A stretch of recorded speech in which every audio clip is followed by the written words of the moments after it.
Do y'all think Lloyd Banks should come out and respond to Fab? Because, you know, it's been talks of Lloyd Banks and Fab battling. Mainly Loaded Lux and Murder Mook.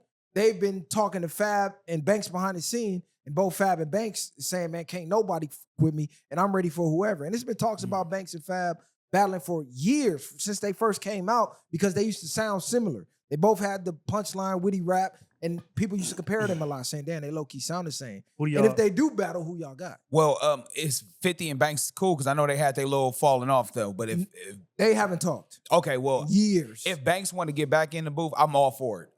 Especially if you go against Fab. I was more of a Banks fan growing up than I was Fab. Don't get me wrong, I love Fab, but I was more of a G-Unit fan, so Banks was low-key one of my favorite rappers. You said back in the booth. Banks is in the booth now. Well, you know what I mean. I'm talking about if he was to go at Fab on some one-on-one, so like I just heard a freestyle of Banks. He gassed with Havoc from Mobb Deep and somebody, and I forgot the other dude's name, but Banks was spitting. But right now I got Fab, like I said. My mind ain't changing. Fab is better in today's day right now than Banks is. I got Fab.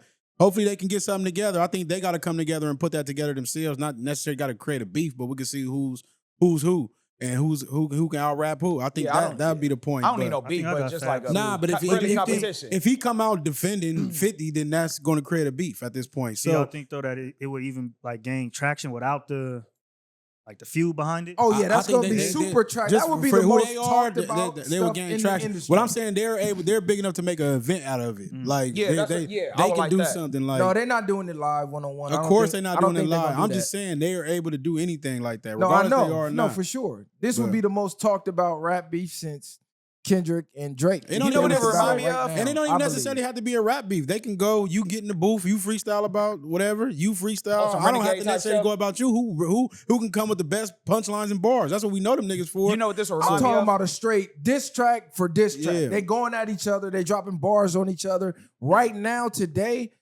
I want to say Fab because to me, he's more up to date with the times as far as the fashion, as far as the lingo, as far as the sound. Fab has a way of keeping himself relevant in every generation since he's came out. Banks, not so much. I'm more so like Banks from when he first came out, when he was PLK Punchline King. Then he had the throat problem where they was talking about he might not even be able to rap again. So his voice was a little different. He already low-key had that Cookie Monster top voice. Then that incident happened, fucked his voice up. Then I seen the interview where he said he didn't want to really rap with punchlines no more. So he started to change the way he rapped. That's what made me fall back off him. Because I'm like, I really don't like this new style he's trying to do. I get what he's trying to do. He wants to be the poetic, the Pac, the Biggs, in that bag, but that's not the gifts God gave you. He gave you this punchline gift, which everybody don't have. And you could drop substance with punchlines, which Fab has done that. Like I recently went back and listened to their old albums, even Fab's old album. I'm like, damn. Fab old album low-key slept on. He had some fucking bangers on these albums. Fab talk. We low-key downplay his albums and big up his mixtapes because his mixtapes are so great. But Fab early albums, he was talking some shit. Banks' first album, classic, platinum. So this is a battle me and bro used to talk about all the fucking time. But we used to buy their freestyle CDs where they had a Banks freestyle and a Fab freestyle, a Banks freestyle, a Fab freestyle. And we used to be talking about this shit decades ago. Did y'all fuck with Fab's diss to 50? Yeah, Fab gassed it. I definitely fucked. He's the only one that actually spit something. He made the rest of them niggas irrelevant. This is why we're talking about Fab now, because people got to see. Because 50 has the attention. Fab could have dropped that same freestyle and just dropped it regular, but now that it's going at 50, it got the notoriety that he needed. Is 50 saying that a cop out? Like if you make a song big enough, it'll be a hit. Is that a cop out for him being scared to rap? Or he's just above when has 50 ever been scared to rap? I think it's just to me more like, nigga, I got other shit going on to be worrying about trying to make a song. Because I'm finna help your career, nigga. If I start battling you, Pat Poos, probably true. Like I'm gonna build you up. So before I get my energy to that, drop a hit and then make it worthwhile. I remember you just saying with the Fab and Banks thing, it's kind of giving me now, if they was to go at it right now, remember when Pacquiao and Mayweather did that fight, May 2nd? It's a little too late now. I wish I would have did this years ago when we wanted y'all. I agree with that. It's kind of like that Pacquiao fight. Like, we finally got it, but it's like, when it happened, it was like, it's lackluster now. Yeah, it is low-key, I think it would be more lackluster on Banks' behalf because he fell back from the mainstream, whereas Fab, he's still relevant. Whether he making music or not. Fab is Mayweather, Pacquiao was Banks. You know what I'm saying? We wanted you in your prime where, remember, at once upon a time, we thought Pacquiao would have knocked out Mayweather. I think it'll still go crazy, but Banks doesn't rap from the way I know he used to rap. That's my biggest fault about it. He's not the same person to me. I don't care what nobody say. He gonna have his diehard fans that say he's still good and great, but he's not on that level. That's like, I look at Fab still the same damn near as like asking Banks to go against Jada and them. Like it makes no sense to me at this point. But I don't know if they was to do the face-to-face battle. The closest thing that we got to see that, as far as Fab goes, is Wildin' Out and the verses he had with Jadakiss. And he didn't look too good in that versus with Jadakiss. He got absolutely demolished. He was trying to do that fly female Fab fashion shit, and Jada was just coming with straight gritty raw bars, and he outclassed the fuck out of Fab. So if Banks was to come on that type of time and Fab was trying to come on that fly shit, I don't know. It's it not might too, look a little different. Go watch that verse. It's not too many rappers though that won't look like that against Jadakiss. I will say that. Like, it's not too many rappers that's in the industry right now from then to now that can really, when you drop his bar for bars or just raps, pure raps, like Jada is a real MC. Not saying Fab ain't, but there ain't too many, so I don't take too much from him off of that. I agree, but the way he got outclassed, I never would have thought I seen Fab in that light. Like, he got demolished. He got destroyed. It wasn't even close. Granted, they did not play a lot of his mixtape songs, but he still nonetheless got completely obliterated. It just didn't hit the mainstream like the Dipset thing did because it wasn't on a big stage. It was in that little small room. But right now, I might got Fab because the only Banks diss I really heard that went straight at somebody was Officer Down going at Rick Ross. And to me, that was trash. To his fan base, they said this is one of the greatest disses ever. To me, it was garbage. I even listened back to it the other day. I'm like, I'm not hearing what y'all hearing. This shit weak to me. Didn't Banks have a little bars with Game? He had a few of them with Game. I mean, like a solo He talking about song, a whole though. mixtape. He can't fuck with Game when it comes to diss tracks at all. So it's and to me, Banks don't bring that energy as a beefing rapper like that. Like, he's made songs. I feel like 50 was the reason he was even dissing people back.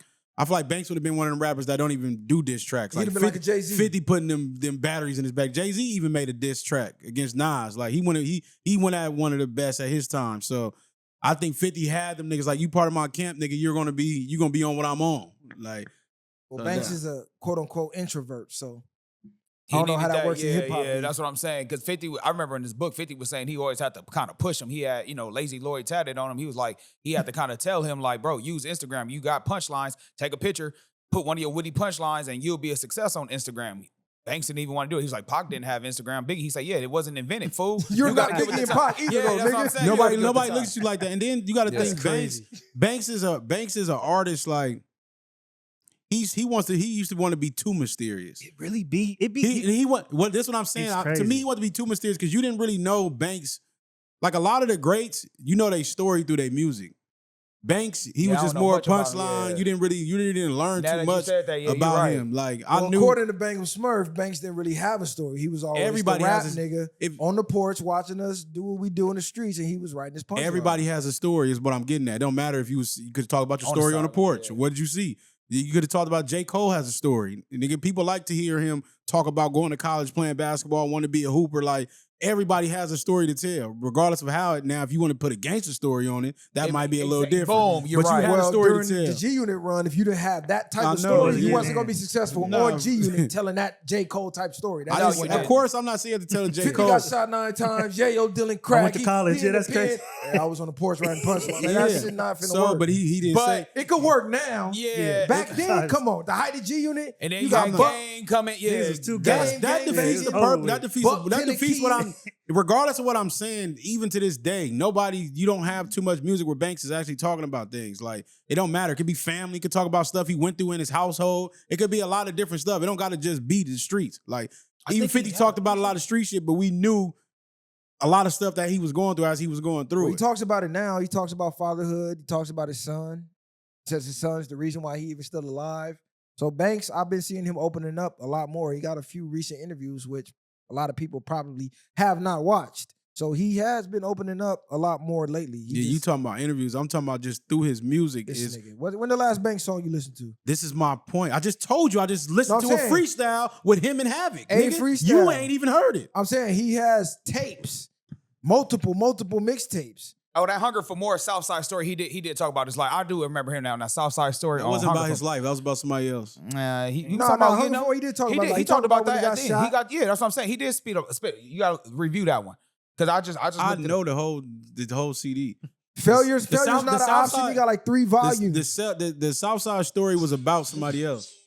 That was about him. Yeah, exactly. That was about him. He talked about somebody else, what he's seen though. That's not letting you know who he is. He had to keep some gangster shit in there. Like this was what happened in the Southside. This is a Southside Story about a man that went and did something because his nigga was trying to fuck with a little girl. Only thing I'm saying is go get updated on his recent music. He has talked about a lot. I heard him talking about his grandma being gone.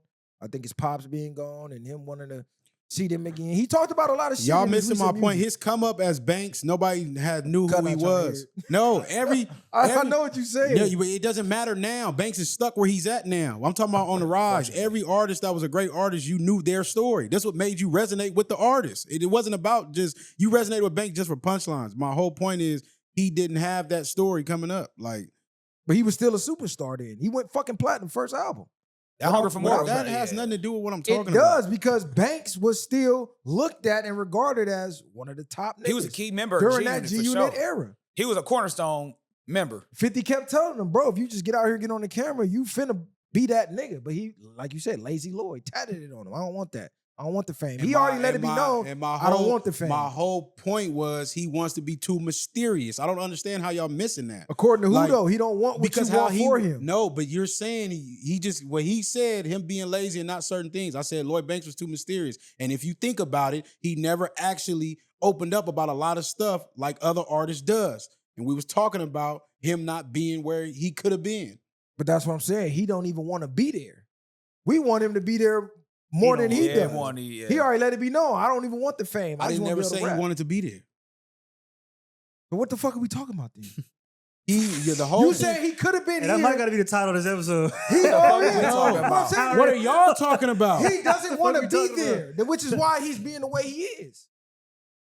You just said, but then you give examples. He opened up the interviews. Have you listened to his last mixtape? Well, lately he said this, and that. So he obviously wants to be somewhere. You said Tupac didn't have to do it. Biggie didn't have to do it. So he evidently wanted to be like them. He was talking about on Instagram. 50 was trying to give him in the book when I was reading. He was telling them like, bro, use Instagram to your advantage. You're very witty with your punchline. Post a picture you doing something and put one of your punchlines. What was the original thing that made you say that? Why'd you get that example? What was we talking about? 50 was saying you need to be more in the limelight, bro. You know, use what you have to put yourself out there for. And Banks was like, nah, I'm straight. He said Pac didn't have to do it. Biggie didn't have to do it. And 50 was like, bro, they didn't have Instagram. I'm pretty sure Pac would have been on Instagram. I'm pretty sure Biggie would have been on Instagram.